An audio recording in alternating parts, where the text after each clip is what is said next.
Alden at Jericho, parehong nanliligaw kay Catherine. Usap-usapan nga ngayon sa social media na parehong nanliligaw ang dalawang aktor na si Alden Richards at Jericho Rosales. Sa mahusay na aktres na si Catherine Bernardo, yan ang naging update ng talent manager at showbiz columnist na si Ogie Diaz. Sa kanyang latest YouTube episode na Showbiz Update noong April 14, 2024, ayon kay Ogie Diaz, ang nagbalita sa kanya niyan ay nagmula mismo sa kampo ni Catherine Bernardo.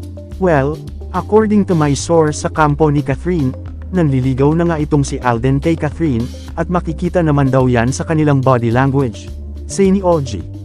Dagdag naman ni Mama Loy, sabi nga ni Alden, what you see is what you get.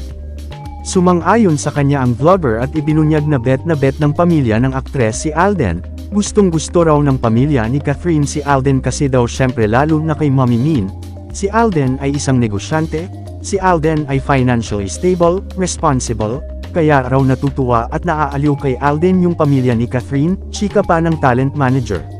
Pagpapatuloy pa niya, dahil daw yung mga gusto nila para sa isang lalaki para kay Catherine ay pinoposes ni Alden. Kasunod niyan, nabanggit din sa vlog ang panliligaw rin ni Jericho kay Catherine na base sa kwento ng kanilang source. Ang sabi rin sa akin ng aking source ay nanliligaw din daw itong si Jericho Rosales kay Catherine Bernardo.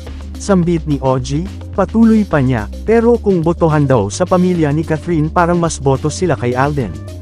Yusisa ni Mama Loy kay Ogie, bakit wala si Jericho Rosales sa housewarming? Parang di nakikita sa post. Sagot sa kanya ng Showbiz Insider, hindi naman natin alam kung ano. Baka naman invited siya kaya lang hindi siya pwede.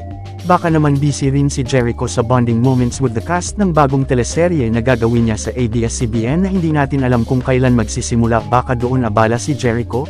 Nilinaw rin ni Ogie na bukod kay Alden, present din sa housewarming party ang ilan pang artista kabilang na sina Piolo Pascual, Dimples Romana, Kakay Bautista, Alora Sasam, ang mag-asawang Robbie Domingo at Mike W. Pineda, pati ang president ng ABS-CBN Studios na si Carlo Katigbak.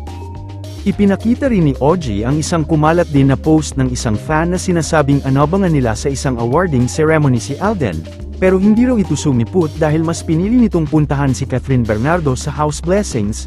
Napatunayan din na priority ni Alden si Catherine, dahil may lumabas sa post na supposedly ay tatanggap sana ng award si Alden, dahil nominated ito sa 3 categories sa PH Esports Awards. Pero mas pinili ng aktor na umattend sa house blessing ni Catherine, wika ni Ogie sa vlog. Saad niya, kung totoo man itong post na ito, so alam na kung gaano talaga kamahal ni Alden si Catherine, mensahe pa ng vlogger. Anyway, kung totoo mang nanliligaw si Alden kay Catherine, good luck.